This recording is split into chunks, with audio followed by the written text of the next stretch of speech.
그리고 요즘에 저희가 아까 뭐 층간소음 또 여름 되면은 베란다 창문 많이들 열고 계시기 때문에 층간 흡연 문제 이런 것도 이야기를 했는데 또 하나 요즘에 러브버그 기승입니다. 이게 정확히는 붉은 등 우단 털파리라고 하는데 저희 집 막내도 요즘에 창문을 못 열게 해요.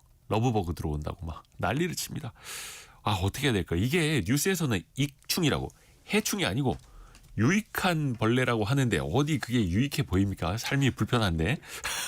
그래서 또 뉴스에서는 살충제로 죽이실 필요 없습니다. 또 이렇게 하는데 사람 마음이 그렇지 않거든요. 자, 오늘은 이 벌레 잡는 살충제부터 또 농약 산업까지 또 재미있게 한번 들어보시죠. 뿌리 깊은 제조업 시간.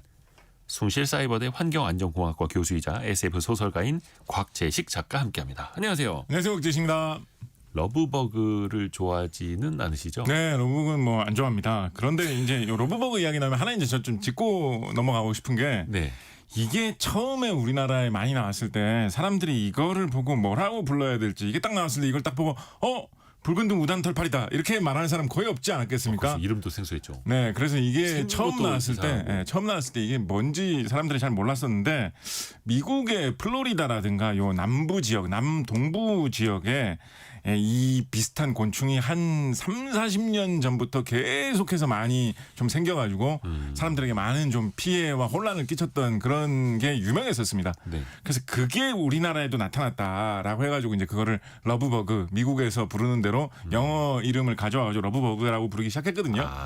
근데 이게 정확하게 종을 분류를 해보면 학술적인 명칭 학명으로 이 미국에 나타나는 러브버그는 주로 플레키아 네아르티카라는 종이고요. 네. 붉은 등 우단털파리는 플레키아 롱기포르캡스라는 종이거든요. 뭐 공룡 이름도 아니고 왜 이렇게 어려워요? 네, 그래서 서로 다른 종입니다. 네, 네아르티카라는 게 이제 북아메리카지요. 아메리카 지역에서 나타나는 거라는 뜻이고 롱기포르캡스는 이 뭐 배 쪽에 이렇게 좀 긴 게 달려 있다 뭐 약간 이런 뜻에서 붙인 이름인 것 같아요. 서로 다른 종이거든요. 예. 이제 습성이 비슷하고 그래도 이제 서로 좀 친척 관계에 있는 가까운 종이다 보니까 그냥 우리가 뭐 일반적으로 그리고 또 처음에 러브버그라고 이걸 부르기 시작했고 러브버그라고 부르기 시작했는데 분석을 해보니까 이게 미국에 있는 러브버그하고는 다른 종이었고 가까운 관계지만 이것이 나타난 곳은 유전자 분석까지 했어요. 이게 정확하게 어디서 어떻게 나타난 건지 알아내기 위해서. 그래서 세계에 있는 이 종 중에서 어느 쪽에 있는 이 붉은 등 우단 털파리가 우리나라로 온 건지 족보를 추적하기 위해서 마치 친자 확인하는 것처럼 유전자 분석까지 했거든요. 네네. 그렇게 살펴봤더니 중국 남부에 있는 게 건너 넘어서 우리나라까지 온 것 같다라고 결론을 지금 내리고 있습니다. 그래서 이 쭉 조사를 해보니까 2015년에 이미 이게 인천에서 발견된 적이 한 번 있었거든요. 이렇게 막 대량 발생해서 큰 문제가 된 건 아니었지만 그래서 지금 과학자들이 추정을 하기로는 아마도 중국을 오가는 배를 타고 이 붉은 등 우단 털파리가 우리나라에 2010년대에 처음에 나타났었는데 그때는 여러 가지 조건이 맞지 않아가지고 크게 많이 퍼지지 못하고 있다가 조금씩 퍼지다가 2020년대 초에 아마도 추정하기로는 이제 기후의 조건의 변화 그리고 도시 지역의 그런 생활 환경의 변화라는 것 때문에 아무래도 중국 남부 지역에 살던 곤충이니까 좀 따뜻한 데서 잘 살지 않겠습니까? 그런데 그렇게 따뜻한 곳을 즐기면서 버틸 만한 곳이 좀 많아지는 곳들, 먹이가 풍부하면서 천적은 없는 곳들 그런 곳들을 서울 주변에서 발견하는데 성공해가지고 2022년 뭐 그때 전후로 해가지고 처음으로 대량 발생하기 시작했고 그게 지금 이제 이렇게 매년 보이고 있는 거다 이렇게 보시면 될 것 같습니다. 최성열 님이 익충이긴 한데 이 정도 양이면 익충은 아니죠라고 보내주셨고요.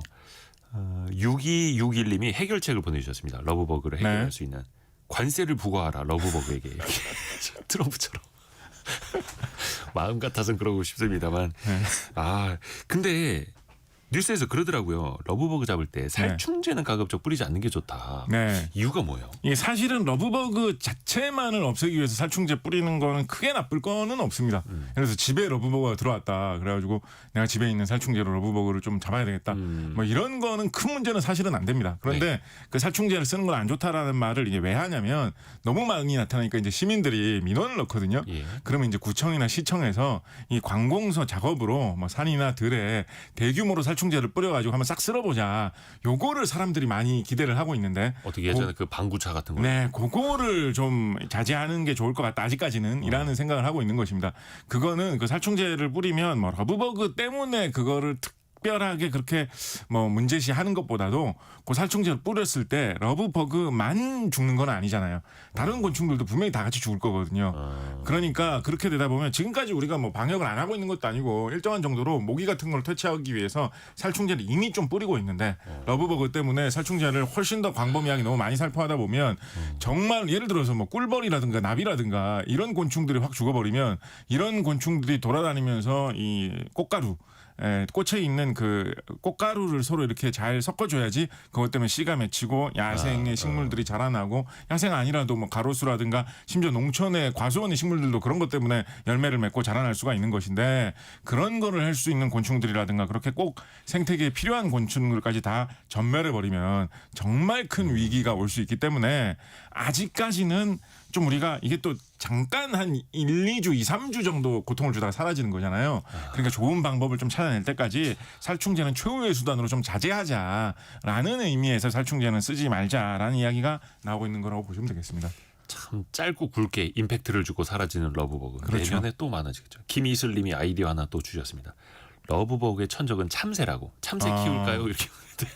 이게 참새가 배 터지지 않을까요? 이게 실제로 러브버그 같은 이런 벌레가 넘어와가지고 이렇게 갑자기 불어나는 이유 중에 하나로 많이 꼽는 게 이 벌레가 원래는 이 곤충이 원래는 우리나라에 없던 것이기 때문에 천적이 없어가지고 이렇게 잘 퍼질 수 있었다라는 얘기 많이 하거든요. 예. 근데 이제 이런 낯선 곤충이 들어오면 처음에는 우리나라에 있는 야생 동물들이 이거를 잘 안 먹으려고 합니다. 낯설고 생소하고 이상하니까.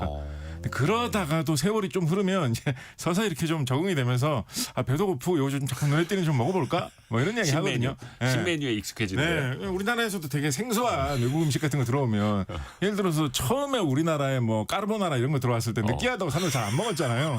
근데 그런 것처럼 실제로 제가 이번 주 초에 며칠 전에 이 국립생물자원관에 요 곤충 연구하시는 분을 이제 딴 일 때문에 만나가지고 이런 거 좀 여쭤보고 왔거든요. 그러니까 그분이 얘기하시기로 최근에 이 러브버그 관련해서 가만히 관찰을 해보니까 우리나라의 뭐 까치라든가 아까 말씀하신 참새 같은 그런 새들이 요즘 러브버그를 조금 먹고 있는 것 같대요. 아 이제 좀 맛을 보고 있는 거예요. 그래서 이게 이대로 가면은 어느 정도 이런 천적들이 자연적으로 좀 메뉴를 넓히는 이런 현상에 의해서 러브버그가 일부 감소할 수 있는 것도 있을 수 있기 때문에 좀 유심히 관찰을 하고 있다고 말씀을 해주셨고 아까 이 러브버그의 사촌 우리나라 러브버그의 사촌인 이 미국 러브버그 원조 러브버그라고 할 수 있는 것이 되게 많이 퍼져 있던 지역이 미국 플로리다 지역이라고 말씀드렸잖아요.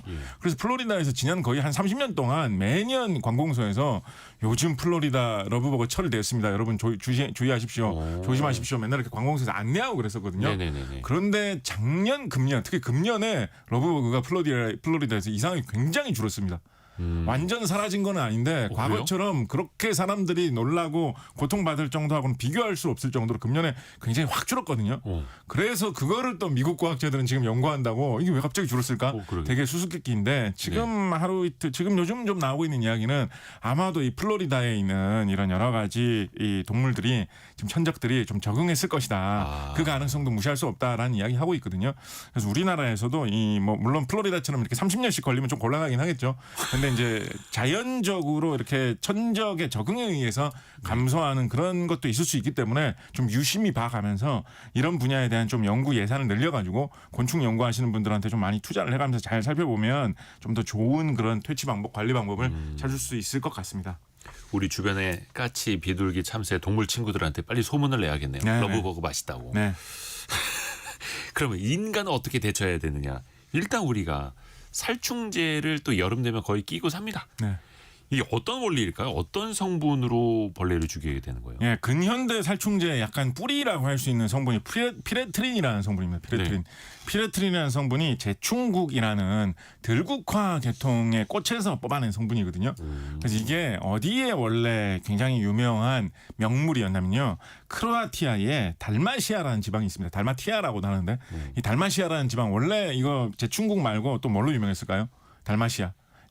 달마시안이라는 개 품종 있죠. 네. 그걸로 이제 유명했던 달마시아라는 곳이 있는데 달마시아의 2대 명물하면 달마시안 개하고 이 제충국이라는 들국화 계통의 이 꽃이었습니다.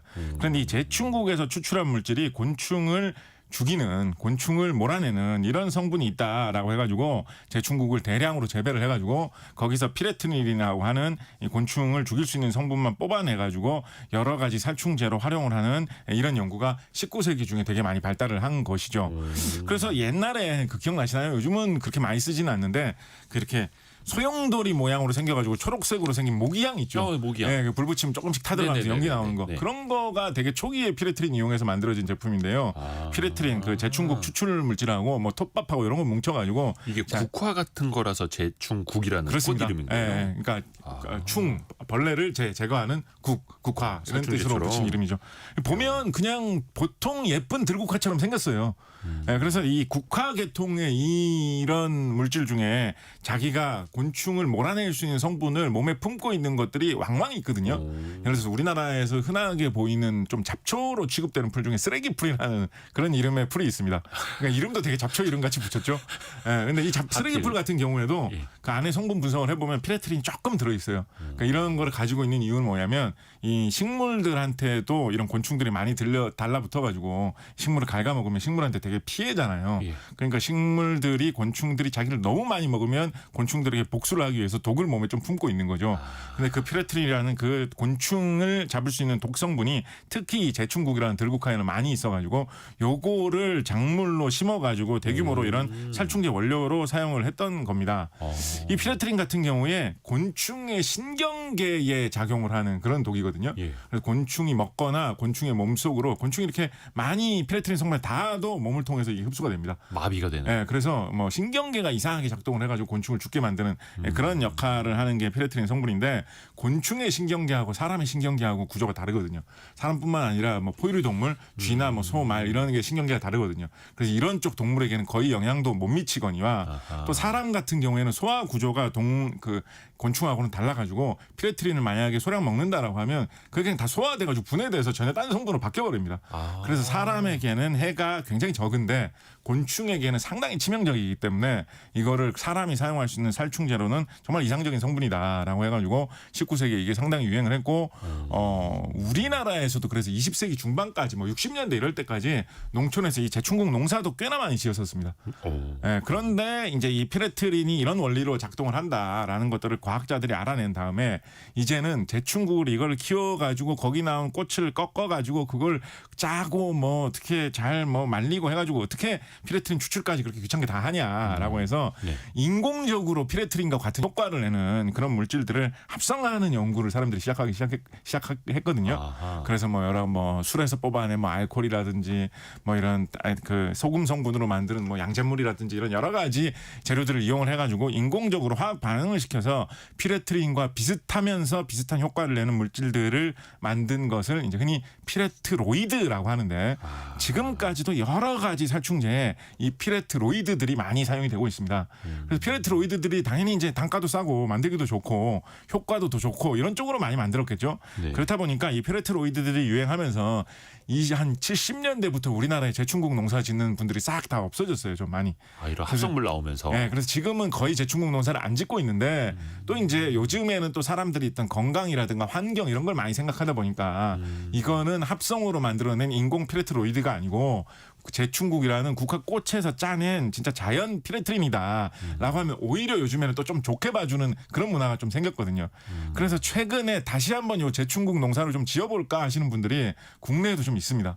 우리나라 뭐 최근에는 전라북도 진안 같은 데서 약간 이거 지역 차원에서 요거를 좀 추진하고 있기도 하고요. 그래서 뭐 약간 그런 꿈을 꾸시는 것 같아요. 제주도 하면 이제 유채꽃밭이 쫙 펼쳐져 있듯이 우리는 제충국을 이렇게 많이 심어가지고 제충국 꽃 필 때 요때쯤 철이 되면 국화꽃이 요 들국화 색깔이기 때문에 되게 예쁘거든요. 이렇게 쫙 덮여 있으면 사람들이 놀러 오는 그런 경관이 좋은 그런 꽃으로서도 기능을 하는 작물이 되고 지금 제가 그 이미지를 찾아봤는데 제충국이 그거네요.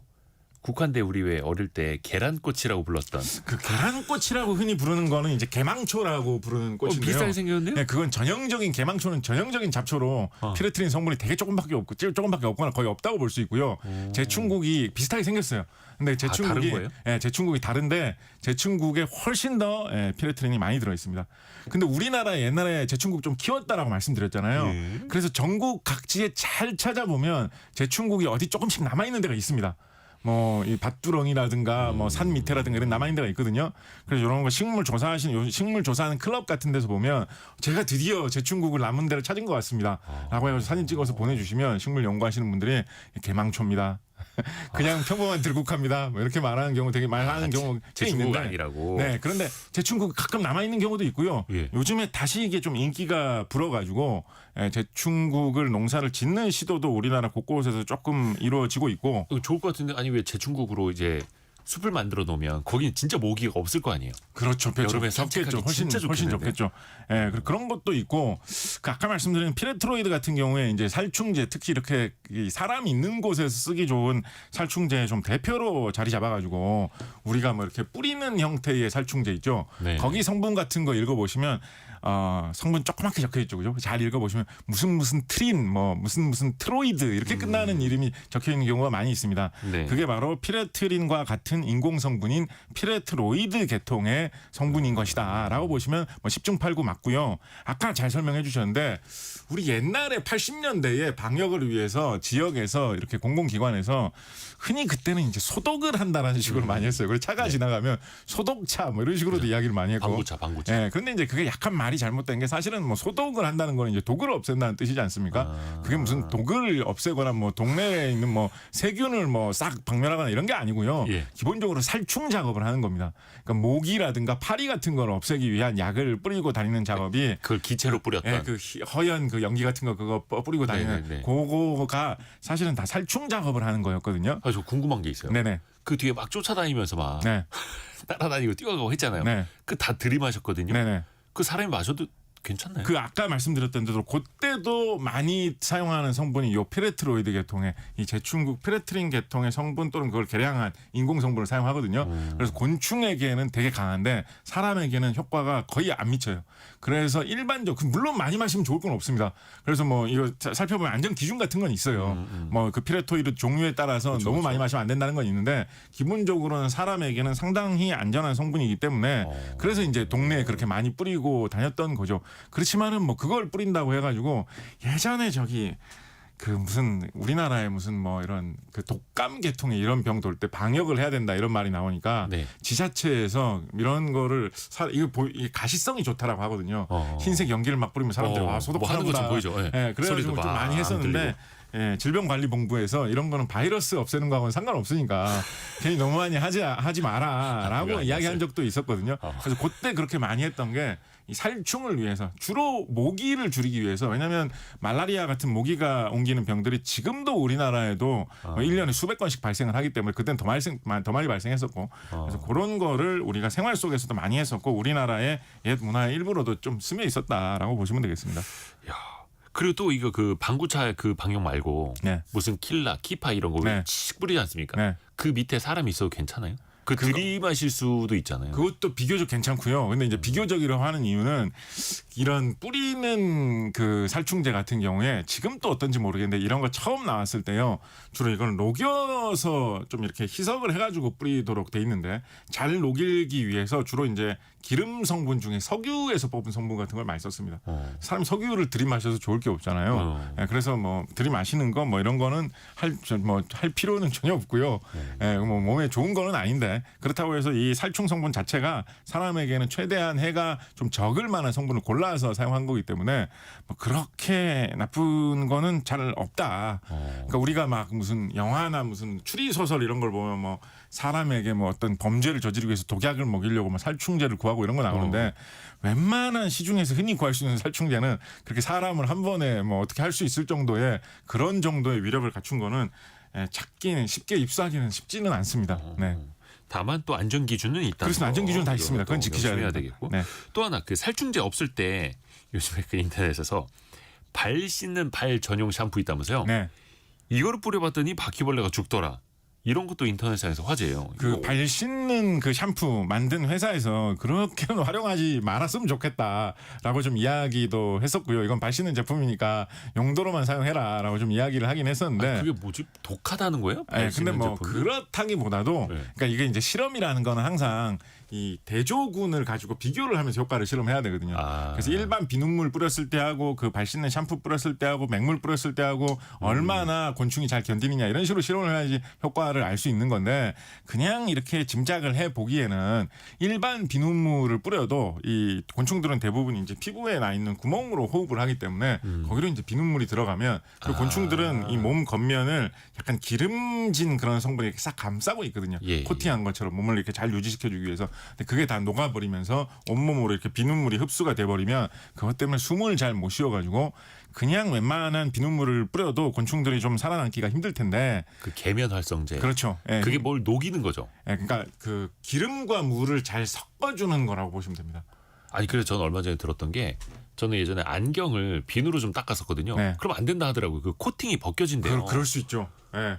안경점 하는 친구한테 그거를 제 안경을 지금 몇 년째 끼고 있지? 그거 한 30몇 년 쓰고 있는데 이제 알았어요. 예. 코팅에 따라서는 뭐 그런 거 있을 수 있죠. 예. 그래서 아무 비눗물이라고 해도 뭐 곤충이 좀 견디기는 쉽지 않을 것 같은데 그런데 이제 푸샴푸 같은 경우에는 이제 비눗물을 좀 이렇게 잘 농축해 놓은 거를 원하는 위치로 되게 뿌리기 좋은 디자인으로 돼 있잖아요. 네네네. 딱 쏘기 좋은 디자인으로 돼 있잖아요. 방아쇠도 딱 멋지게 돼 있고. 그래서 아마 곤충 잡기에 그렇게 쓰시는 것 같은데 제조사에서는 뭐 추천하는 용도는 아니라고 합니다. 특히 이제 스프레이나 이런 게 방아쇠처럼 생겨가지고 네네네. 한번 좀 네. 당겨보고 싶게 생겼죠. 네. 또 하나 그 벌레 기피제 있지 않습니까? 네. 캠핑 갈 때 이거 진짜 네. 필수품이죠. 네. 정말 안 와요. 네. 이게 어떤 원리예요?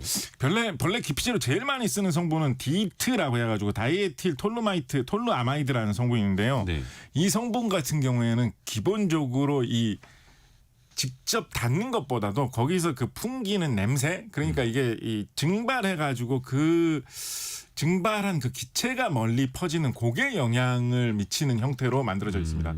그래서 이게 뭐 벌레에 닿았다 벌레가 바로 죽거나 이거를 노리고 만든 건 아니고요. 기피제가 요거가 닿게 되면 벌레들은 특히 이제 곤충 모기를 대상으로 연구한 결과를 보면 모기들은 냄새를 발로 느낀다고 하거든요. 그래서 예? 뭐 다리로. 그래요? 네, 다리로 냄새를 느낀다고 하거든요. 그래서 다리에 그 기피제 성분이 증발돼서 날아온 게 닿으면 모기가 간다라고 하는 건데 이거가 과학자들은 이거의 원리를 두고 되게 논쟁을 많이 했었습니다.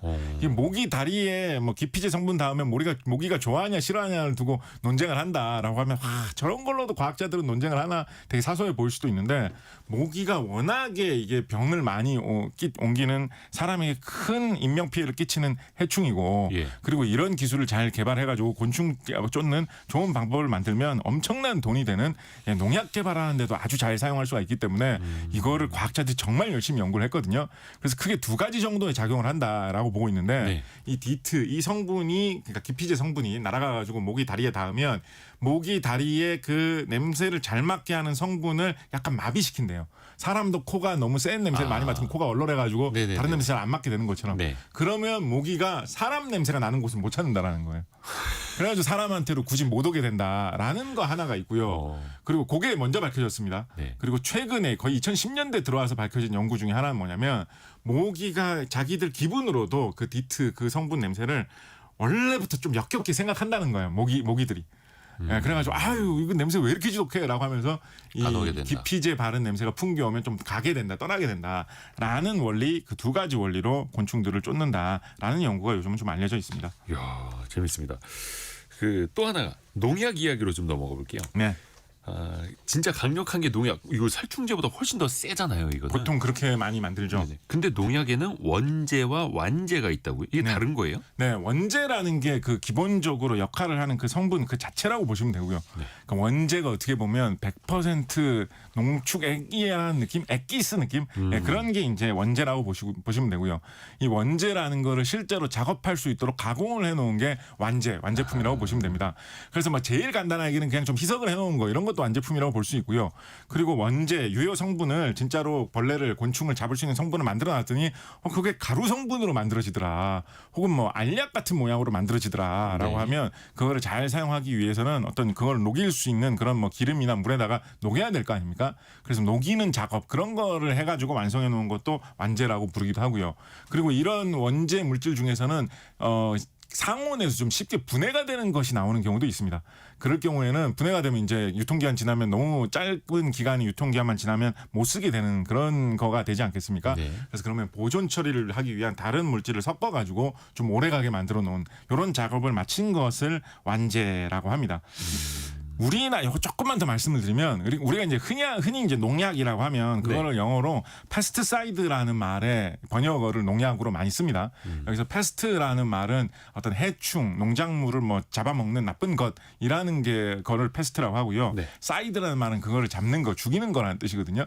그래서 페스티사이드라고 하면 뭐 곤충뿐만 아니라 여러 가지 이 농작물에 해를 끼치는 거를 다 잡는 약을 통칭해서 페스티사이드라고 흔히 부릅니다. 그렇다 보니까 우리나라에서 농약이라고 하는 거는 흔히 이제 살충제를 제일 많이 생각하기는 하는데 제초제라든가 그 기타 뭐 여러 가지 뭐 살균제라든가 농작물의 병해충, 뭐 곰팡이 병을 이기기 위해서 바이러스 병을 이기기 위해서 뿌리는 약까지 다 포함해 가지고 그거를 농약이라고 요즘은 부르고 있거든요. 네네네. 그런데 이제 해외에서도 이 페스티사이드 제일 많이 쓰이는 말 같은 경우에는 뭐 페스트, 곤충, 뭐 해충을 사이드 죽인다라는 말이 들어 있으니까 네. 좀 어감이 좀 위험한 느낌이 들잖아요. 그래서 곤충 죽이는, 해충 죽이는 약 페스티사이드가 농작물에 많이 묻어 있고 남아 있으면 어쩌지? 라는 그런 좀 위험한 어감을 주다 보니까 요즘 이쪽 업계에서는 어떤 용어도 많이 쓰냐면 크롭 프로텍션 에이전트라고 해가지고 우리말로 번역해서 작물 보호제라는 말을 많이 사용합니다. 그러니까 뭐 같은 뜻이죠. 작물을 지켜주는 약이라는 뜻이니까 같은 뜻인데 어떻게 보면 우리나라에서 옛날부터 쓰던 농사에 쓰는 약, 농약이라는 말이 뭐 되게 광범위하고 솔직한 그런 말일 수도 있는데 페스티사이드, 뭔가 해충 잡는 약이라고 하니까 좀 위험할 것 같아서 요즘에는 뭐 CPA 뭐 이런 식으로 약자 따서 부르기도 해요. 뭐 좀 약간 돈 많이 벌 것 같은 어감이라서 그런지 모르겠는데 CPA 작물 보호제라는 용어도 요즘에는 농약의 대체 용어로 많이 쓰이고 있는 추세다라고 알아두시면 되겠습니다. 그러니까 뭔가를 죽이는 약이라는 어감보다는 뭔가를 지키는 약 이런 네. 식으로 네. 관점을 좀 바꾼 거네요. 네. 근데 이게 진짜 신기한 게 농작물에는 피해를 안 주잖아요. 네. 그런데 딱 주변에 있는 병충해만 예방을 해주고 네. 너무 신기합니다. 그래서 진짜 약이라고 부르는 거 아닐까요? 그렇죠. 그 아까 피레트린 소개해 드렸듯이 그런 성분을 잘 개발을 해가지고 만들어서 쓰는 것입니다. 다른 뭐 동물, 그러니까 동물 중에서도 뭐 포유류라든가 양서류라든가 이런 다른 동물에게는 별 영향을 안 끼치면서 곤충이라든가 내가 딱 잡으려고 하는 그 동물의 어떤 특이한 특성에만 반응을 해가지고 그 동물에게는 되게 해롭게 그런 약을 잘 개발을 해가지고 이제 뿌리는 그런 방식으로 사용을 하죠. 그렇지만은 아무래도 어떤 생물을 잡는 약이라고 하면 여러 가지 이런 동물들에게 광범위하게 안 좋은 효과를 나타내는 경우가 있을 수가 있잖아요.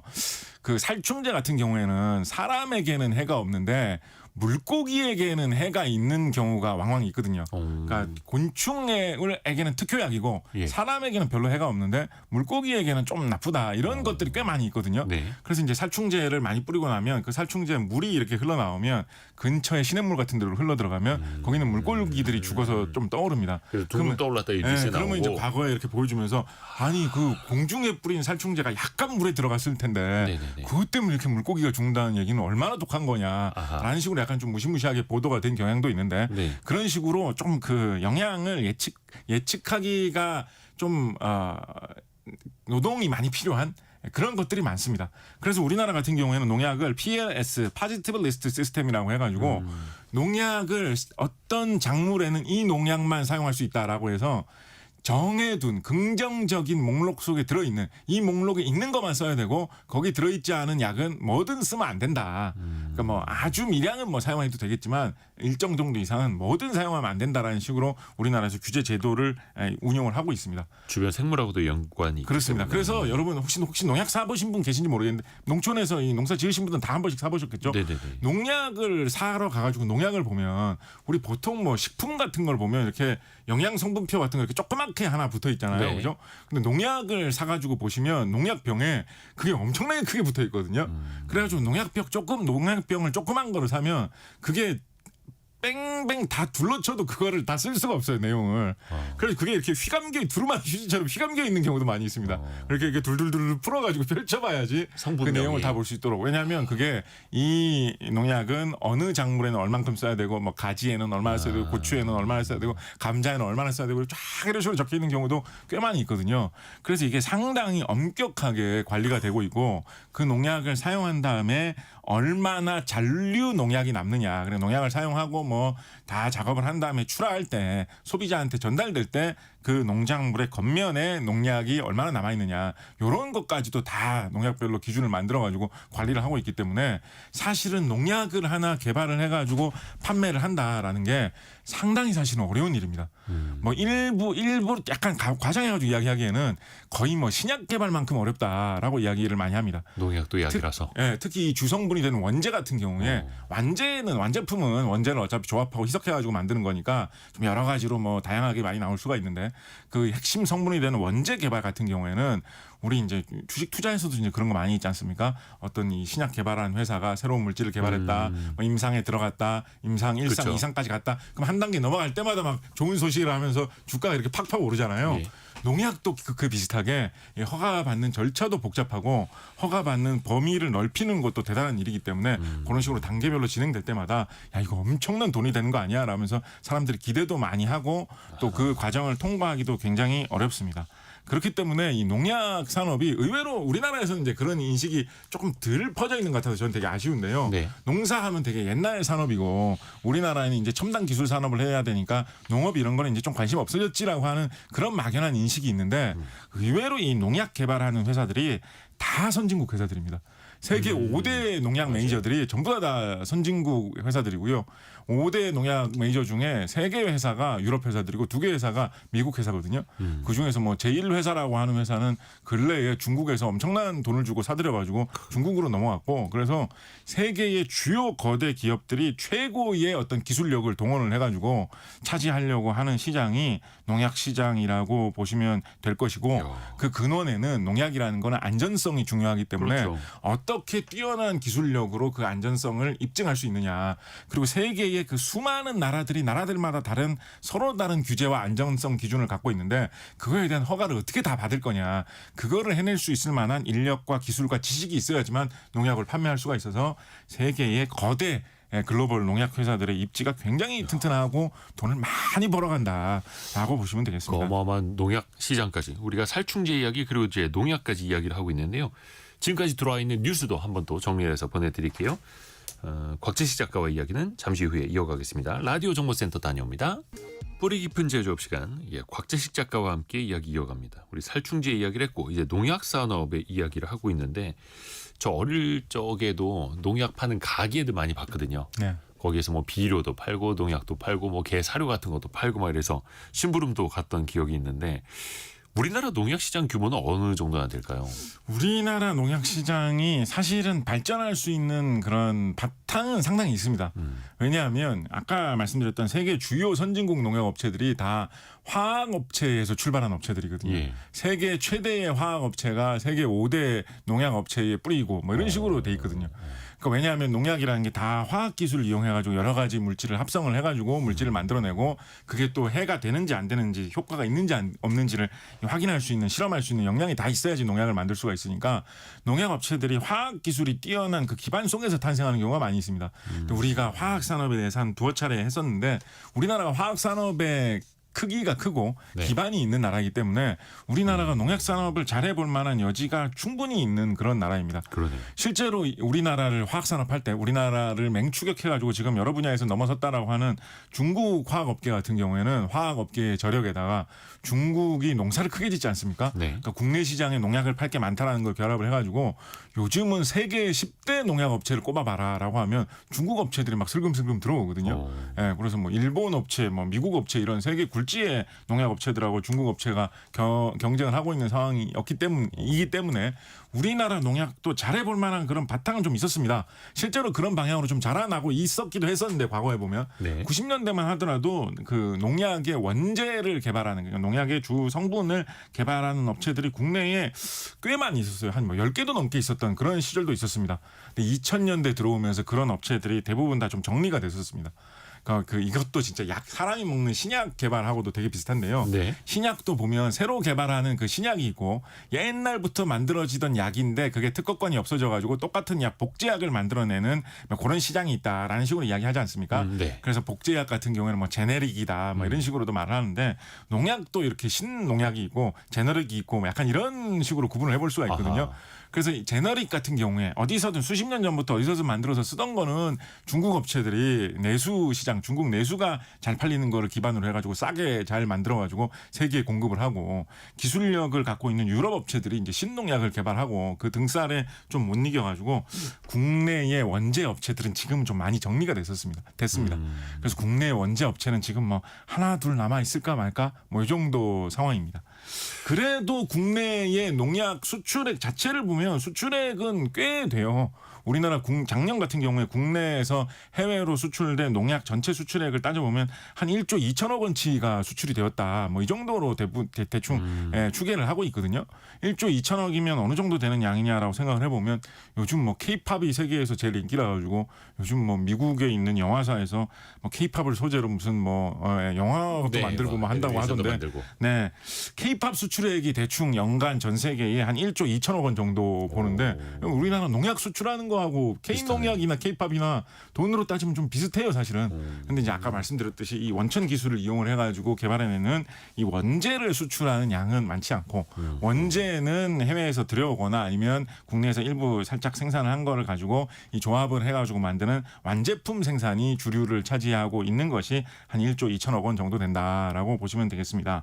주로 우리나라는 동남아시아, 뭐 중국에도 우리나라 농약 꽤나 수출되는 편이고요. 네. 그리고 최근에 우리나라 업체들이 좀 많이 좀 공략을 하고 있는 시장이 세계적으로 농사 크게 짓는 이 남아메리카 쪽, 브라질 쪽에 농약을 수출하는 쪽으로 좀 많이 여러 가지로 도전을 하고 있습니다. 아, 브라질 쪽으로요? 네, 2010년대에 우리나라에서 참 오래간만에 좀 전망이 좋다라고 하는 농약 원재를 개발을 해가지고 국립한국화학연구원에서 이 농약 업체하고 같이 협력을 해가지고 네. 제초제 계통의 원재를 개발해가지고 약간 화제가 됐었던 적이 있었거든요. 네. 요거 대량 생산해가지고 완제 제초제 형태로 만들어서 수출을 여러 나라에 한 것이 그럭저럭 잘 되고 있는 것 같아요. 그래서 작년 같은 경우에도 이 수출량이 좀 늘어났고 공장이 울산에 있습니다. 울산에서 이 생산 양도 좀 늘려가지고 브라질 쪽에다가 한국산 농약 제초제를 좀 더 많이 팔아보자. 뭐 이런 식으로도 좀 움직임이 있어서 성장이 좀 기대는 되고 있습니다만 아까 말씀드렸던 대로 원재가 우리나라 화학 산업의 기반이 좀 큰 것 치고는 약간 좀 약한 편이고 그러니까 국내에서 기초 기술 같은 거. 네, 국내에서 소요되는 원재 같은 경우에 보면 90% 이상을 해외에서 원재를 수입을 하거든요.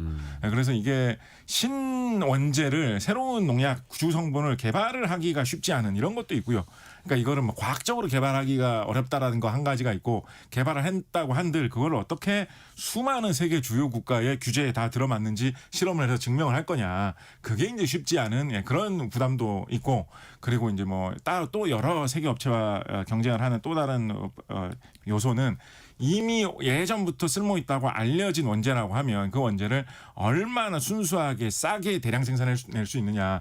이것도 이제 제조업에서 중요한 기술인데 이것도 중국 업체들하고 경쟁을 하면서 만들어내기가 좀 쉽지가 않아가지고 여러 가지로 노력을 하고 있고 앞으로 이거 좀 잘해보면 잘 될 만한데 왜냐하면 세계의 주요 화학 선진국들이 이 농약 쪽으로 가가지고 크게 성공을 했거든요. 그래서 우리도 이쪽으로 어떻게 좀 뚫어봐야 되는 거 아니냐 이런 생각을 하시는 분들은 많은데 앞으로 가야 될 길은 좀 길게 펼쳐져 있다라고 할 수 있을 것 같습니다. 요새 우리나라 화학 산업이 어려운 게 또 중국 쪽이 또 빠르게 성장을 해가지고 네. 빼앗기고 있는 것들이 좀 있지 않습니까? 네. 농약 분야도 시장은 큰데 원재라고 할 수 있는 어떻게 보면 기초과학, 기초 기술이죠. 네, 네. 이 부분에서는 좀 뒤처지고 있고 양쪽으로 확산해 나가기도 또 쉽지 않고 왜냐하면 아까 말씀해 주신 것처럼 글로벌 기업들이 여기 쟁쟁하잖아요. 네.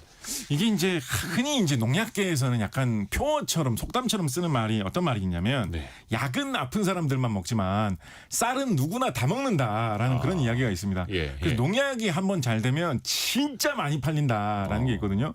농약 시장 규모를 보면 우리나라에서 독점을 해가지고 돈을 많이 벌고 있어서 우리나라의 중심 산업이라고 하는 뭐 메모리 반도체 산업하고 이 대충 농약 시장의 크기를 비교를 해보면 농약 시장이 더 크지 않나고 할 정도가 되거든요.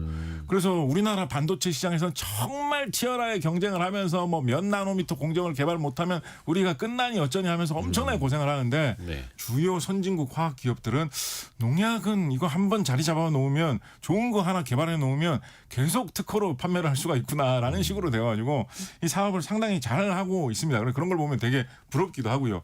특히나 요즘 이제 기후 변화 문제가 심각하지 않습니까? 그래서 세계 여러 나라에서 생산하는 작물들이 많이 바뀔 거다라고 보고 있는 그런 경향이 많이 있어요. 날씨가 바뀌니까. 네. 그리고 우리나라에 러브버그 출현했듯이 해충들도 과거에는 출현하지 않던 해충이 엉뚱한 그러다니까. 곳에 출현하게 되면서 이 새로운 농약의 수요 또 기존 농약을 다른 데에다가 판매할 수요가 계속해서 기후변화에 많이 생길 거다라고 보고 있습니다. 앞으로도. 예, 그리고 더군다나 이제 요즘 뭐 친환경 농산물이라든가 이런 거에 대한 이제 시장도 계속 커질 테니까 과거의 농약과 다른 농약을 새롭게 개발해야 될 그런 수요도 있는 거죠. 그렇다 보니까 세계 여러 나라에서 농약 시장에서는 아직까지 할 게 계속 있다. 이 화학 기술 이런 쪽에 발달하는 회사에서는 계속 추구해야 될 바다라고 해서 의외로 독일이 그렇게 농업이 뭐 되게 앞서 나가는 나라는 아니잖아요. 그리고 뭐 이스라엘 같이 농사 그렇게 많이 되지도 않는 나라에서도 농약 쪽에 화학 기술력을 바탕으로 해가지고 이 성공을 해서 많이 이렇게 투자를 해서 좀 돈을 벌어가고 있는 이런 모습이 많이 보이고 있거든요. 그래서 이런 것도 우리의 미래 산업으로 충분히 해볼 만하다라는 이야기를 좀 해볼 수가 있을 것 같고요. 또 하나 이 미래 농업 방향에 대해서 하나만 좀 엮어가지고 좀 말씀을 드려보면 네. 최근 들어서 이제 농약을 사람이 안 뿌리고 사람이 뿌리면 이제 논두렁 밭두렁에 들어가가지고 뿌리기도 힘들고 하니까 드론에다가 이 농약통을 붙여가지고 그쵸. 예, 드론으로 날아다니면서 방제를 하는 수요가 요즘 굉장히 많이 늘어나고 많죠. 있습니다. 좀 많이 보시는 분들은 우리나라 쌀농사 같은 경우에는 한 농지의 40% 정도는 드론으로 이미 방제를 하고 있지 않나라고 보시는 분들이 있을 정도로 국내만 하더라도 드론을 이용해서 농약을 굉장히 많이 뿌리고 있거든요. 이제 넓은 논 같은 경우에는 그렇죠. 드론으로 편리하게. 네. 그리고 뭐 사람이 하기에 더 안전하기도 하고 그러니까 그래서 드론으로 뿌리기에 더 편리한 약재를 개발하는 것도 미래에 좀 방향이 될 수 있다. 그리고 드론으로 농약 뿌릴 수 있는 도구를 개발하는 것도 미래에 좋은 시장이 될 수도 있다라고 해서 또 많이 연구를 하고 있는데 이것도 국내의 기계 산업, 전자 산업이 발달해 있기 때문에 해볼 수 있는 여지는 많다라고 기대는 되고 있었는데 국내의 이 농업용 농약 뿌리는 드론의 80%는 중국산을 지금 또 쓰고 있다라고 하니까 이것도 어떻게 보면 아쉽고 어떻게 보면 우리가 좀 더 열심히 해보면 뭐 우리나라가 사실 과거에 생각을 해보면 뭐 처음부터 텔레비전이 됐든 반도체가 됐든 우리나라가 처음부터 잘한 종목은 없거든요. 네. 다 뭐 미국 제품, 일본 제품이 잘하고 있었는데 경쟁을 해가지고 틈바구니에서 이겨 나가가지고 우리나라가 1등 제품을 개발한 것이기 때문에 뭐 중국산이 뛰어나다라고 해서 뭐 우리는 해볼 여지가 없을 거야라고 너무 지레 포기하기보다는 이 농약 분야 그리고 이 농약을 활용하는 여러 가지 농업 분야의 기술들도 농업하면 좀 우리나라하고는 상관없고 좀 지는 기술인가라고 이렇게 너무 좀 속단하기보다는 이렇게 미래를 열어가는 기술의 일부로 인식을 하면서 좀 여러 가지로 관심도 갖고 투자도 할 필요도 있지 않을까 뭐 그런 생각해 봅니다. 그렇죠. 농약도 중국산, 농약 뿌리는 드론도 중국산. 근데 우리 것도 분명히 있어야 하는 거고. 그렇습니다. 또 우리의 또 그 근간 산업과 이어지는 맥락이니까요. 7155님이 곽재식 작가님 정말 아는 게 많으신 것 같아요. 해박함과 말발에 매번 놀랍니다. 3610님도 곽 교수님 너무너무 재밌어요. 이렇게 보내주셨네요. 곽재식 작가와 함께했습니다. 고맙습니다. 감사합니다. 감사합니다. 내일은